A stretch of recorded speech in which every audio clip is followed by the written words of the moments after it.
Wewe Kasongo umezoea kuita watu wa kabila. Wewe ndio mkabila mkuu katika Jamhuri ya Kenya.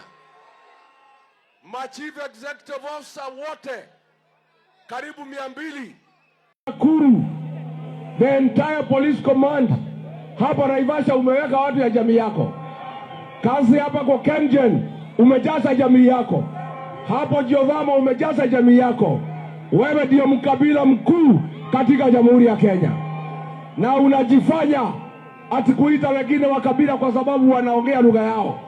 Wewe si mkabila ya kuongea lugha yenu. Wewe ni mkabila ya vitendo. Umechukua Kenya umefanya kama ni ya jamii moja.